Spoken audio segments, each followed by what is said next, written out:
In February of 2009, a woman walking her dog on a quiet stretch of desert in Albuquerque, New Mexico, noticed something strange in the sand. A bone. At first, it didn't register as anything unusual. The desert hides a lot of things. But as police arrived and began to search the area, it became clear this wasn't an animal burial. It was a grave, then another, and another.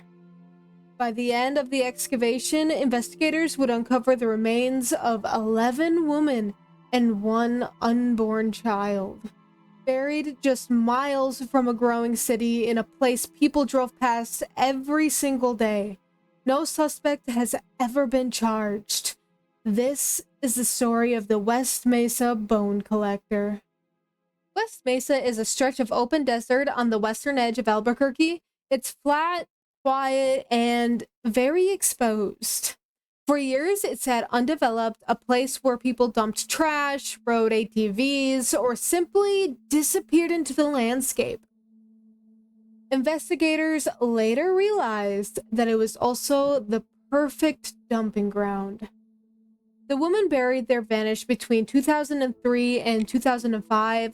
Most were in their early 20s, several were mothers, many struggled with addictions, and some worked as escorts.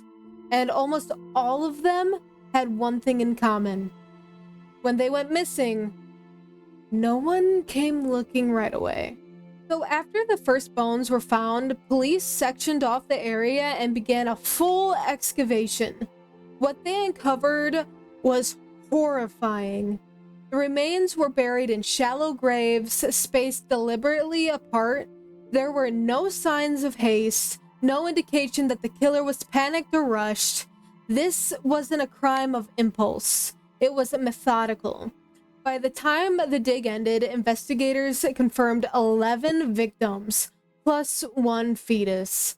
The woman had been placed face down, wrapped or positioned carefully, suggesting the killer returned to the site multiple times. And yet, for years, no one had noticed.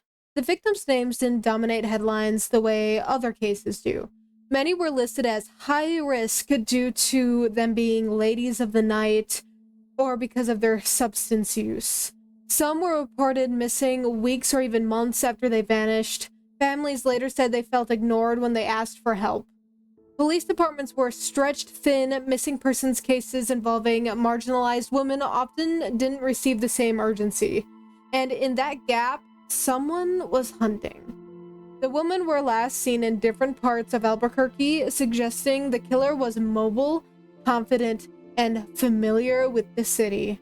Whoever did this knew exactly where to take them. Now, due to DNA evidence, the victims were identified.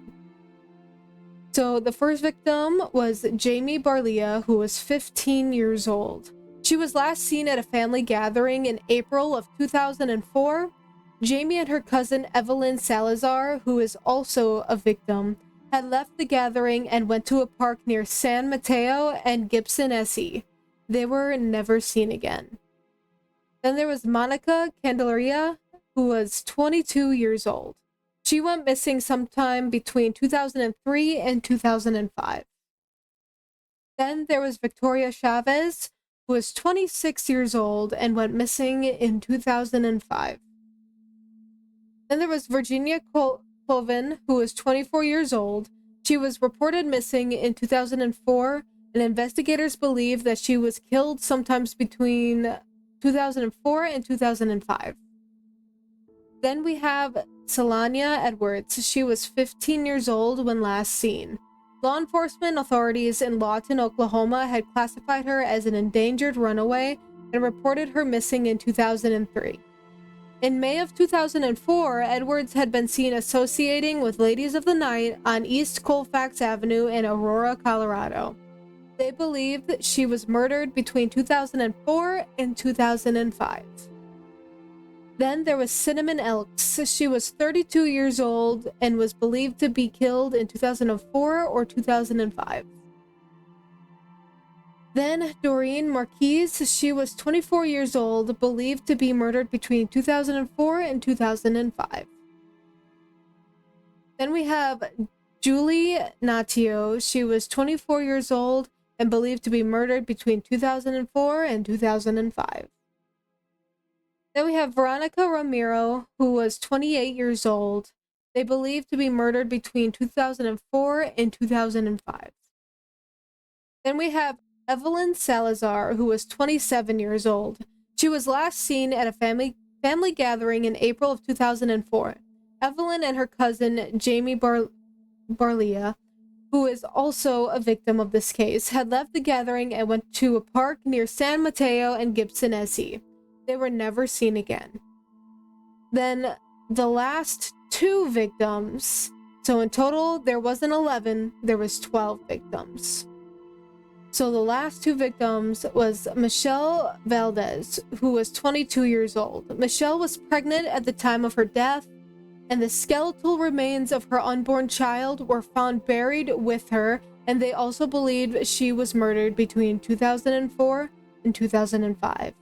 Now, I just want to say that all the victims of this case were killed way too young. They all had a bunch of more years left of their life. They were taken too soon, and I hope that one day the families and them all get their justice and the killer is found.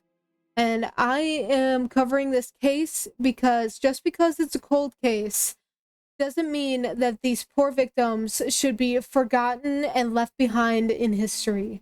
They need to be remembered so this case lives on, and hopefully one day it can be solved. Now, once the remains were discovered, the investigation exploded. Police re-examined missing persons reports. They traced the last known sightings. They looked at known offenders, clients, pimps, and violent criminals in the area. One name quickly rose to the surface: Lorenzo Montoya. Montoya was a convicted violent offender who lived near West Mesa during the time the woman disappeared. In 2006, he was shot and killed by a woman he attempted to assault. At first, he seemed like the perfect suspect, but the evidence didn't fully line up.